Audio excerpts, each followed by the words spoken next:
세상을 죄와 사망의 자리에서 구원하시려 육신을 입으신 하나님의 아들이 기적을 베푸신 곳은 화려한 궁전이 아니었습니다. 또 우수에 젖은 장례식장은 더더욱 아니었고 사람을 준엄하게 심판하는 심판정도 아니었습니다. 예수님의 첫 기적은 혼인식 자리에서 일어났습니다. 예수님이 공생의 첫 기적을 행하신 것은 혼인잔치 자리라는 것은 참 의미가 깊습니다. 흔히 기독교를 금욕과 고행의 종교라고 오해하는 자들이 종종 있습니다. 그러나 기독교는 자유와 기쁨과 축복의 종교가 되는 것입니다. 인간의 예식 가운데 가장 기쁨이 넘치는 예식은 결혼식이 아니겠습니까? 더구나 결혼식을 마치고 나서 피로 여는 즐거움이 가득한 자리라고 말할 수 있겠습니다. 바로 이 결혼식 피로연에 예수님의 어머니 또 예수님의 제자들이 함께 청함을 받아서 즐거움을 나누고 있습니다. 이 사실은 예수님께서 결코 금욕적인 종교를 세우기 위해서 이 땅에 오신 분이 아니라는 사실을 우리에게 분명히 보여주고 있는 것입니다. 예수님은 슬픔과 좌절 가운데 있는 인생에게 진정한 자유와 기쁨과 행복을 주시고자 오신 분이 아니겠습니까? 그래서 하늘나라 이 천국 잔치에 수많은 영혼들을 초대해서 값없이 베푸시는 구속의 은혜를 큰 기쁨으로 주시는 분이 우리가 섬기는 하나님이 아니겠습니까? 우리가 이 세상을 살다 보면 우울한 크리스찬이 너무 많은 것이 문제입니다. 하나님이 이 땅에서 그렇게 기쁨을 나누라고 주신 그 기본적인 기쁨조차 아예 담을 쌓고 사는 이들이 있어요. 텔레비전도 안 보고 신문도 안 보고 또 맛있는 음식도 일부러 거부합니다. 좋은 옷도 다 마다합니다. 철저하게 금욕하고 최소한으로 사는 사람이 있어요. 또 성도들 보면 너무 율법을 지나치게 강조해서 자기도 감당하지 못할 만큼 너무 가혹하게 철저하고 시계 초점처럼 정확하고 너무 고결하고 너무 엄숙하고 너무 거룩해서 이 숨이 안 쉬어지네요. 보통 사람은 가까이 가서 어울릴 수가 없어요. 파리가 앉으면 다 미끄러질 판이에요. 그래서 자기가 엄격하니까 또 주변 사람들에게 같은 잣대를 대고서 다른 사람들도 나처럼 이렇게 엄격하게 살기를 바랍니다. 그러니까 사람들이 마음에 안 드니까 늘 정죄하고 지적하고 숨을 제대로 쉴 수가 없는 거예요.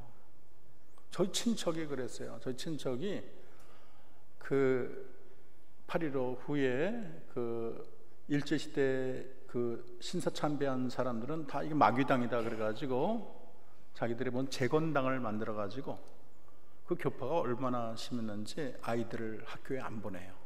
학교에 안 보내고 물론 군대 가면 더더욱 안 되죠. 군대도 안 보내고 사람을 죽이는 그런 자리에 보낼 수가 있습니까? 군대도 거부시키고 아이들도 이 바른 교육을 시키겠다고 자기들이 다 교육을 시켜요. 그래서 저희 친척 형이 시험을 보면은 맨날 맞아요. 하나라도 틀리면 혼나요. 그러니까 하도 맞다 보니까 동생은 그냥 집을 뛰쳐나갔어요. 그래서 저희 그 형은 그 아버지가 생각하면 아주 무섭고 엄하고 그러니까 하나님에 대해서도 같은 생각을 가져가지고 하나님 하면 무섭고 두렵고 조금만 잘못하면 때리고 이런 하나님을 생각해서 이 하나님관 때문에 오랫동안 고생을 하다가 기도 중에 우리 하나님은 내가 내 아이를 사랑하는 것만큼 나를 사랑하시는 자유의 하나님이다. 그래가지고 이 신앙생활이 바뀌고 이 장로직을 잘 감당하는 저희 친척도 있는 것입니다. 여러분, 주님이 기뻐하는 성도는 마음속에 하늘의 기쁨이 넘치는 자인 줄로 믿습니다.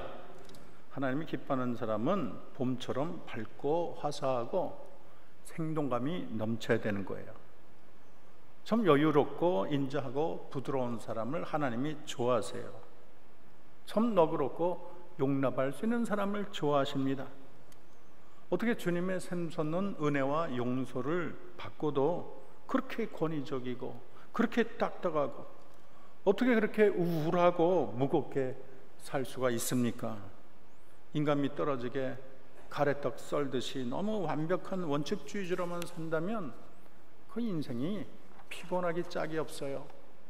그리고 그 자녀들이 못 견뎌요. 자녀들이 힘들고, 그 교파 중에 뭐 그리스도교라는 교파가 있는데 거기 다니는 그 분들이 자꾸 하소연을 해요. 너무 힘들다고, 너무 과학하고 너무 율법적이라고. 그렇게 아마 교파도 그렇게 힘든 아마 교파가 있는 것 같아요. 여러분, 우리 주님은 수고하고 무거운 짐진 자들아 다 내게로 오라, 내가 너희를 쉬게 하리라 하시는데, 왜 우리가 무거운 짐을 낑낑 들고 우울한 얼굴로 한숨을 몰아쉬며 살아야 되겠습니까? 우리 주님은 한없이 부드럽고 온화하셔서 어린아이들도 낯을 가리지 않고 달려오는데, 그래서 주님 품에 안기는데 어떻게 사람들이 가까이 가기를 힘들어하고 주눅들고 그렇게 부담스러워합니까? 여러분, 기쁨의 근원 되시는 예수님을 중심에 모신 자는 이마에 내천자를 그리지 말고 슬프고 우울한 장례식 분위기로 살아서는 안 되는 줄로 믿습니다. 정말로 가나의 혼인잔치를 찾으신 이 하나님의 모습은 우리의 친구가 되어주시고 우리와 함께 파티에 참여하시고 또 웃으시는 하나님이었어요. 풍성한 은혜와 자비와 사랑을 나누어주는 참 좋은 하나님이 아니었습니까? 정말 이 예수님이 제자와 함께 혼인석상에 앉아서 이 얘기를 나누는 모습을 상상만 해도 얼마나 흐뭇합니까? 마리아는 아마 일손을 돕느라고 분주했겠고, 신랑 신부는 좋아서 어쩔 줄을 몰랐을 거예요. 그리고 손님들은 흥에 겨워서 아주 기쁨의 음식을 나눴을 것입니다. 전통적으로 유대인의 혼인잔치는 1주간, 2주간 그렇게 길게 진행을 되는데, 그것은 한 가정뿐 아니라 이 마을 전체의 축제라고 말을 할 수가 있습니다. 그런데 이 손님이 너무 많이 왔는지 결혼식 축제에 포도주가 떨어지고 말았어요. 이 포도주가 떨어졌다는 것은 막바지에 이른 이 잔치의 흥을 깨는데 딱 안손맞춤 요건이에요. 주인으로서는 너무 당황스럽고 어떻게 보면 수치스러운 일이 아닐 수가 없습니다. 잔치 같은 대사를 치르는데 이거 잘 치르는 게 자기 가정의 명예와도 직결되어 있어요. 근데 결정적으로 포도주가 부족한 것은 유대인의 가정의 가장 최대의 치욕이라고 말할 수가 있습니다. 또 하객으로부터 원망과 불평을 참 받을 수가 있는 여건이에요. 예수님의 어머니께서 예수님에게 포도주가 없음을 고하자 예수님은 여자여 나와 무슨 상관이 있나이까, 내 때가 아직 이르지 않았나이다. 그렇게 좀 쌀쌀맞게 얘기를 했어요.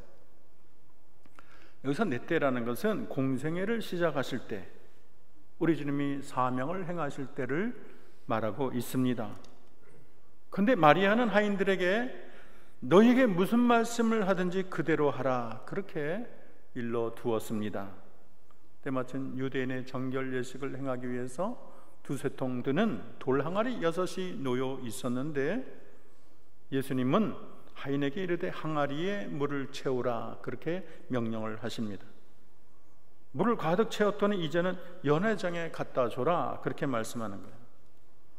포도주를 마시는데 얼마나 그게 마시는지 연회장은 신랑을 불러서, 보통은 이 사람들이 잔치할 때 좋은 포도주를 먼저 내고 술이 취하고 얼얼하고 잘 모를 때는 좀 싼 포도주를 내서, 그게 보통 이제 관행인데 어떻게 당신은 지금까지 좋은 포도주를 주느냐고 그렇게 감탄하면서 칭찬하는 내용이 오늘 말씀에 적혀 있습니다. 참 예수님의 행한 기적이 얼마나 그 잔치의 흥을 돋구었습니까? 성경은 예수님께서 이 첫 표적을 갈릴리 가나에서 행하여 영광을 나타냈다고 선언하고 있습니다. 오늘 가나의 혼인집에 포도주가 모자란 것처럼 우리네 인생도 모자람이 많은 삶입니다. 이 모자람 때문에 눈에 눈물이 나기도 하고 또 마음의 상처가 되기도 합니다. 우리도 어떻게 하면 가나의 혼인처럼 부족함 투성이의 이 삶을 기쁘고 복되고 아름다운 삶으로 바뀔 수 있겠습니까? 저는 3가지 비결을 여러분에게 말씀드리겠어요. 첫째는 따라합시다. 예수님을 초대해야 합니다. 아무리 가나의 잔치가 수많은 사람이 다 와서 박수치고 흥이 돋는 잔치라고 해도 주님이 오시지 않으면 안 되는 거예요. 주님이 없다면 그 잔치는 치욕으로 끝나고 말았을 것입니다. 부족함 투성의 잔치로 기억이 될 거예요. 흥은 그치고 원망과 불평이 높아지지 않겠습니까? 근데 주님이 오시니까 물로 포도주를 만드셔서 그 잔치는 아주 끝까지 기쁨과 희락이 넘치는 잔치가 된 것입니다. 여러분, 우리들의 인생 가운데 주님을 모시는 것이 중요한 줄로 믿습니다. 주님 없는 파티가 무슨 소용이 있어요? 주님 없는 삶이 무슨 의미가 있습니까? 오늘 가장 유명한 상을 받고 내일 죽을 수도 있는 거예요. 내 삶이 아무리 잔치를 벌이고 축포를 쏘아도 이 창조주 되신 주님 없는 삶은 공허한 삶이고 실패한 삶이고 치욕으로 끝나는 삶이 아닐 수가 없습니다. 여러분, 내 인생에 주님을 모시고 사는 삶이 최고로 복된 삶인 줄로 믿습니다. 주님이 우리 삶에 오시면 모든 게 변하는 거예요. 물이 포도주가 되는 것처럼 우리 주님은 맹물처럼 밋밋하고 몸이 건조한 삶을 정말 맛있고 향기로운 삶으로 바꾸는 분이 우리가 섬기는 주님인 것입니다. 여러분, 주님이 우리와 함께하면 부도난 인생도 넉넉한 흑자 인생으로 바뀔 줄을 믿습니다. 2번째는 따라합시다. 예수님께 사정을 아뢰야 합니다. 이 마리아는 어려운 형편을 사람들에게 말하지 않고 예수님에게 알렸습니다. 여러분, 예수님이 내 안에 계셔도 아뢰지 않으면 소용이 없어요. 우리가 흔히 부뚜막에 소금도 뭐 해야 짜다? 넣어야 짜다 그랬잖아요. 인간이 때로는 위대해 보이고 지혜로워 보이고 훌륭해 보이지만 인간은 사실 한 치 앞도 모르는 존재예요. 5분 있다 죽을 것도 몰라. 옛날에 무슨 걸그룹 구경한다고 이렇게 환풍기 철제로 된 거 튼튼한데 이렇게 보다가 그게 부러져가지고 그 밑에가 수십 미터 낭떠러진대. 제가 그거 사진 봤어요. 이렇게 보고 있더라고. 다들 이렇게 보고 있는데 한 20명이 이렇게 보는데 뚝 부러져갖고 그냥 수십 명이 죽고 말았어요. 1분 있다 인생을 모르는 게 우리들 아니겠어요? 내 삶의 크고 작은 모든 것을 여러분 주님 앞에 아뢰는 것이 삶의 지혜입니다. 사람을 의지하기보다 여러분 하나님을 의지하시고 일용할 양식도 구하시고 나의 걱정과 근심도 주님께 아뢰고 내 가정도 행복도 주님께 아뢰고 인생의 꿈과 소망도 하나님께 아뢰어야 될 줄로 믿습니다. 제자들이 폭풍 위에 휩싸여 파산 직전일 때 배 밑에 주무시던 주님을 깨웠잖아요. 주님, 우리가 죽게 됐어요. 돌아봐 주세요. 주무신 주님이 일어나서 성난 파도에게 말하잖아요. 파도야 잔잔하라. 거센 풍파가 순식간에 고요해지지 않았습니까? 여러분, 내 안에 계신 주님에게 우리가 사정을 말해야 될 줄로 믿습니다. 하나님, 나에게 이런 문제가 있어. 그래서 내 삶이 너무 힘들어요. 주님 도와주세요. 주님이 일어나서 파도야 잠잠하라. 폭풍 일던 인생은 고요하고 평온한 삶으로 바뀔 줄로 믿습니다. 세 번째는 따라서 믿음으로 순종해야 합니다. 우리는 먼저 마리아에게 배울 점이 있습니다. 이 마리아의 믿음은 참 크고 칭찬할 만한 믿음이라고 말할 수 있겠어요. 마리아 믿음이 보통이 아니에요. 뭐 천주교에서 마리아 한다고 너무 마리아에게 벽사지 마시고 우리가 좋은 점은 또 배워야 되죠. 아들의 그 빈잔성에 가까운 거절이 있었잖아요. 여자여, 약간 하대하는 말이잖아요. 나와 무슨 상관이 있습니까? 어떻게 자식이 부모에게 그렇게 쌀쌀맞게 얘기를 해요? 네가 어떻게 나에게 그럴 수가 있느냐? 좀 화딱지나게 그렇게 이 표정도 지을 수가 있는데, 마리아는 하인들에게 너에게 무슨 말을 하든지 그대로 하라 말을 했어요. 예수님의 질문에 섭섭해하기보다는 예수 그리스도와 하나님에 의해서 기적이 일어날 수 있다는 그 기대, 변함없는 기대와 믿음을 소유하고 있는 것입니다. 마리아는 마음이 굉장히 부드럽고 따스한 사람이에요. 이게 마리아의 강점입니다.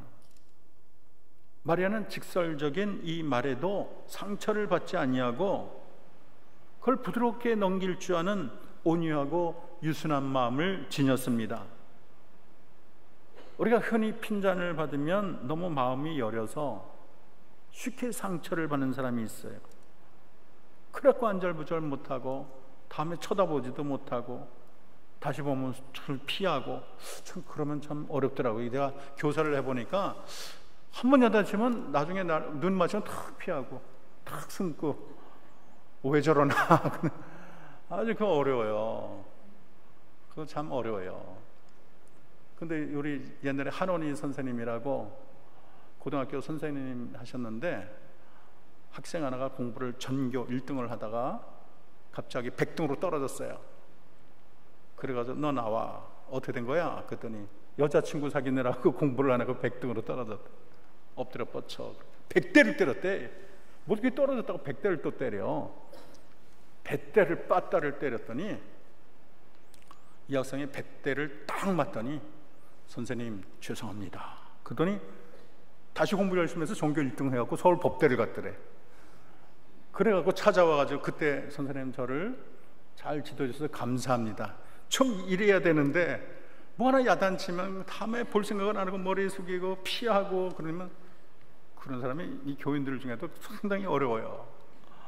그래서 함부로 뭐 말했다가 뭐가 삐졌는지 이유도 모르고 계속 뭐가 삐지긴 삐졌는데 몰라, 왜 삐진지 몰라. 그럼 1년 내내 숨어 다녀. 그럼 참 어렵습니다. 너무 이렇게 마음이 여리면요 참 기둥 노릇하기 어려운 거예요. 가끔 이게 이 마음에도 맷집이 좀 있어야 돼요. 주일하는 사람 주일하면 맨날 뭐 칭찬만 받습니까? 억울할 때도 있고 슬플 때도 있고 억울할 때도 있고 뭐 답답할 때도 그거 다 참고 해야지. 묵묵히 일하지. 뭐 한 소리 들으면 그냥 수줍어 가지고 마음 상처 받아 가지고 자리에 눕고 이러면 곤란하잖아요. 이와는 반대로 한 소리 들으면 소리 지르고 얼굴 붉히고 한 번 붙잡고 나온 사람이 있어요. 아주 호전적이고 부러지기 쉬운 성격이에요. 이런 사람은 협력해서 원만하게 주회를 감당하기가 참 어렵습니다. 참 어떤 회의는 막 전투장이에요. 총알이 날아다니고 칼이 날아다니고 그런 것도 어렵죠. 오늘 마리아는 날아다니는 솜털처럼 부드러웠어요. 여러분 카시미롱 알아요? 저희 어머니가 옛날에 미싱도 하고 뭐 옷도 하고 저도 미싱 많이 박아봤습니다. 저 고생 많이 한 사람이에요. 그렇게 안 보이죠? 보면 얼마나 귀공자 같습니까? 죽으라고 고생했어요. 저도 미싱도 받고 애기생도 누르고 본지도 뛰기도 하고 하여간 그때 생각하면 눈물이 나서 수월고를 못 하겠습니다. 근데 이제 카시미롱이라고 있어요. 카시미롱이라고 그 솜 중에 약간 부드러운 솜이 있는데 이 카시미롱은 좋은 게 뭐 못이 들어와도 이게 뭐 쪼그라드는 게 없어. 모든 걸 다 받아도 항상 그 부드러움을 유지해. 야, 사람 좀 저래야 되겠다. 뭐 하나 쿡 찌르면 뻥 터지고 줄어들고 그러면 곤란하잖아요. 이 마리아가 그래요. 부드러운 마음, 따스하고 온화하고 자애로운 마음. 부드러움이 강함을 이기는 거 아니겠습니까?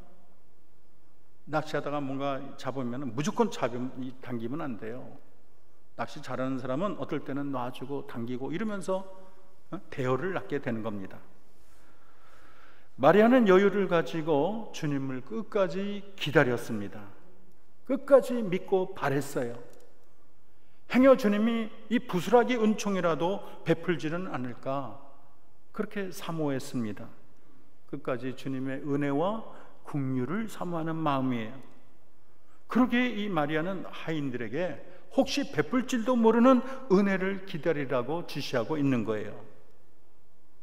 그 옛날에 스로보니게 여인이 그렇지 않습니까? 마태복음 15장에 보면 자기 귀신 달린 딸을 좀 고쳐달라고 예수님께 부탁했더니 예수님이 냉정하게 나는 이스라엘의 잃어버린 양 외에는 내가 보냄을 받지 않았다, 그렇게 말을 했어요. 그랬더니 얼마나 무슨 나를 개 취급하나, 참 못해 먹겠다고 갈 수도 있는데 자녀의 떡을 취하여 개들에게 던짐이 마땅하지 아니하니라, 그런 말까지 했는데도 이 여자는 낙심치 아니하고 주여 올소도마는 개들도 주인의 상에서 떨어진 부스러기를 먹나이다. 쉽게 말하면 자기가 개라는 거예요. 개들도 주인의 상에서 떨어지는 부스러기를 먹나이다. 제가 아무리 개라도 부스러기를 먹을 그런 자격은 있지 않습니까? 주님이 감동한 거예요. 그 정도 말하면 시험 들고 자빠져야 되는데 그걸 온유하게 딱 받고 주님에게 그 요청하는 모습이 얼마나 지혜롭고 얼마나 그 속이 깊고 참 온유합니까? 여자여 내 믿음이 크도다, 내 소원대로 되리라. 그리고 즉시 고쳐졌잖아요. 우리 하나님은 낙심하지 아니하고 주를 바라보는 자를 귀하게 여기는 줄로 믿습니다. 낮은 자리에 서서 겸손히 주님이 베푸실 은혜를 바라는 마음을 하나님이 아주 감높게 치는 거예요. 교회 생활 열심히 하고 봉사 많이 하는데 왜 칭찬은커녕 욕이 돌아오나? 왜 박수는커녕 원망이 돌아오나? 내가 몇십 년 주를 위해서 일하는데 결국 나에게 이런 얘기하는 거야? 얼마나 그런 일이 교회 생활에도 많겠어요. 내가 충성받게 하는데 큰 소리 한 소리 들으면 다 집어치우고, 인간이 다 그렇지요. 내가 그 오랜 충성을 왜 몰라주냐? 학을 띠고 실족하는 사람들도, 교회를 떠나는 사람도 있어요. 때로는 주를 위해 봉사를 했는데 왜 돌아오는 것은 질병인가? 내가 왜 사업 실패했나? 그러면서 퀘스천 마크를 크게 그리고 교회를 떠나는 사람도 봤어요. 제가 어느 책을 읽다 보니까 선교사가 얼마나 주를 위해서 헌신했는데 병 걸리고 자기 아내는 죽고 그러니까 이 선교사가 마지막 몇십 년은 하나님을 저주하면서 살아. 하나님을 저주하고 욕하고 이러다가 인생을 종치는 사람도 봤습니다. 여러분, 내 충성과 헌신을 왜 몰라주나? 그때가 참 이 시험 들기가 딱 좋을 때예요. 여러분, 그러나 우리는 그럴 때 마리아를 바라봐야 되겠습니다. 낙심하지 말고 섭섭히 생각하지 말고 변함없이 주를 바라고 주의 인자하심을 사모해야 되겠습니다. 자기를 주장하기보다 주님의 부스러기 은총이라도 줬사오니 이 낮고 겸손한 마음을 하나님이 다 보고 계셔요. 우리는 주님에 대한 소망을 결코 잃어서는 안 될 줄로 믿습니다. 자비의 손길을 언제나 기대하고 바라보는 것이 중요해요. 은혜를 쉬지 않고 사모하는 마음이 기적을 일으키게 되는 것입니다. 오늘 우리가 또 주목하고 칭찬할 사람이 있어요. 오늘 이 놀라운 기적 뒤에는 단순히 마리아만 있는 것이 아니고 우리는 이 하인의 역할을 무시할 수가 없습니다. 이 하인들은 물을 채워라 그러면 채웠고 또 갖다 줘라 그랬더니 갖다 줬어요. 무조건적인 순종과 충성이라고 말을 할 수가 있습니다. 우리의 순종과 믿음은 끝까지 가야 되는 거예요. 순종과 믿음이 어설프게 가다가는 열매를 맺을 수가 없습니다. 여러분 생각해 보세요. 물이 변하여 포도주가 된 시각이 언제입니까? 명령받은 하인들이 도랑이에 물을 붓고 연회장에 가져다 줄 때 그때 변했어요.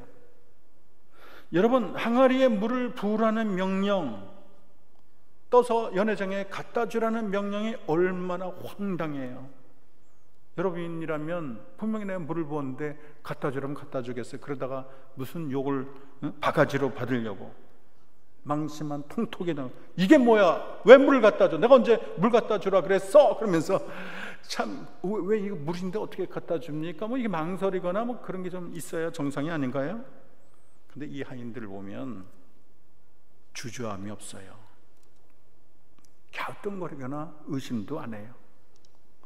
주님의 명령에 무조건 순종합니다.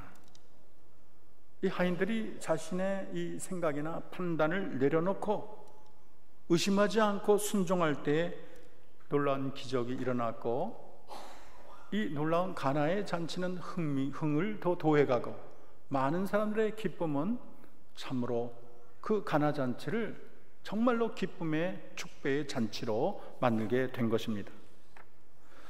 만물의 창조자이신 주님이 여러분 삶에 기적을 일으키기를 원하십니까? 여러분, 자기를 내려놓고 이성을 접는 게 중요해요. 내 판단을 중지시키고 믿음의 눈으로 주님만 바라봐야 될 줄로 믿습니다. 우리 주님은 너에게는 수가 없지만 나에게는 수가 있다 하시는 분이 우리가 섬기는 하나님이 아니겠어요?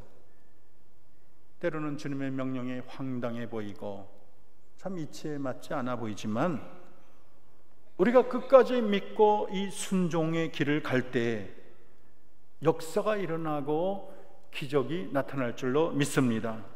우리 이성의 눈으로 주님을 축소하지 마세요. 우리가 섬기는 하나님은 전능하시는 여호와세요. 하나님의 능력을 인정하시고 우리 하나님의 그 능력을 인정하는 것이 믿음의 시작입니다. 그 하나님의 말씀에 믿고 순종할 때 역사와 기적은 나타나기 마련인 것입니다. 오늘 끝으로 오늘 본문이 주는 가장 귀한 교훈은 예수님은 우리네 모자란 인생을 채우시는 하나님인 줄로 믿습니다. 가나의 혼인잔치는 포도주가 떨어진 잔치였어요. 주님을 만나기 전 내 삶은 모자란 삶이었습니다. 언제나 빈 그릇 들고 다니는 인생이었어요. 우리가 이 세상에 언제나 꿀 우유가 흐르는 장미꽃이 가득한 그런 삶을 아닐 것입니다. 때로는 눈보라도 있고 폭풍우도 있고 인생 여제에 눈물 날 때도 있고 어두운 밤도 있고 어떨 때는 힘든 문제 앞에 주저앉고 싶을 때도 있을 것입니다. 어차피 우리네 인생은 이런저런 모자람의 연속이 아니겠습니까? 여러분, 그럴 때마다 낙심하거나 좌절하지 말고 우리 삶에 계신 주님을 바라보기 바랍니다. 주님은 우리의 창조자시니 우리를 너무나 잘 아세요. 또 이 땅의 고난과 슬픔을 다 겪으셨기 때문에 우리의 문제를 너무나도 잘 이해하십니다. 또 주님은 전능하신 여호와이기 때문에 모든 문제의 열쇠 꾸러미를 손에 드신 분인 줄로 믿습니다. 우리 주님은 채우시는 하나님이에요. 빌립보서 4장 19절은 나의 하나님이 그리스도 예수 안에서 영광 가운데 그 풍성한 대로 너희 모든 쓸 것을 채우시리라, 그렇게 말씀하고 계십니다. 마리아가 문제를 예수님, 모든 모자람을 해결하시는 예수님께 가져가듯이 우리는 모든 문제를 주님 앞에 가져가야 될 줄로 믿습니다. 우리 예수님은 어제나 오늘이나 동일하신 하나님이세요. 우리의 상황을 아시고 내 부족함을 아시고 내 눈에 흐르는 눈물도 아시는 분이 우리 주님이세요. 내 마음의 간절한 소원이 무엇인가 주님은 훤하게 알고 계세요. 우리의 간절한 이 부족함에 대한 이 소원을 하나님께서 모른 채 하지 아니하시고 우리 소원을 만족시키는 분이 하나님인 줄로 믿습니다. 여러분, 예수님에게 해답이 있어요. 생각지도 못한 방법으로 주님은 해결할 줄로 믿습니다. 너에게는 어렵지만 내게는 어렵지 않다 하는 분이 하나님이세요. 우리 예수님은 방관자가 아니에요. 구경꾼도 아니에요. 우리 인생의 모든 꼬인 것을 풀 수 있는 분이 우리 주님이십니다. 여러분 삶의 장래도 맡기고 자녀도 맡기고 여러분의 건강도 맡기고 인생의 모든 문제들을 주님 앞에 내어놓고 주님의 해결을 구하는 자, 그런 자만이 주님의 복된 은혜에 참여할 줄로 믿습니다. 예수님은 내 삶의 가장 훌륭한 손님이시요, 모자란 두 송이의 이 삶을 하늘의 향기로운 포도주로 채우실 수 있으신 여호와십니다. 그 주님을 우리의 삶에 모시기 바랍니다. 주님이 내 안에 계시면 천국의 잔치가 일어나는 거예요. 주님이 오시면 주님이 베푸신 은혜의 포도주가 내 영을 새롭게 할 줄로 믿습니다. 여러분, 주님이 함께하면 슬픔과 좌절의 한숨과 어두운 절망은 지나가고 기쁨과 소망이 넘치는 희망의 삶이 펼쳐질 줄로 믿습니다. 맹물같이 무미한 삶이 포도주같이 향기로운 삶으로 바뀔 줄로 믿습니다. 어제 오늘의 삶이 밋밋했다, 몸이 건조했다. 그러나 그 자리에 낙심하지 말고 주님을 의지하고 주님께 아뢰면 물이 변하여 포도주가 되는 역사가 그 전에 일어난 것처럼 여러분의 삶을 하늘나라 포도주가 넘치는 복되고 향기로운 삶으로 만들어줄 줄로 믿습니다. 오늘 가나의 잔치에 참여하신 그 예수님, 여러분 그분 앞에 나아가 내 인생의 모든 부족하고 연약한 것을 아뢰며 하나님의 그거 놀라운 기적을 체험하는 저와 여러분 되기를 기도합니다. 기도합시다.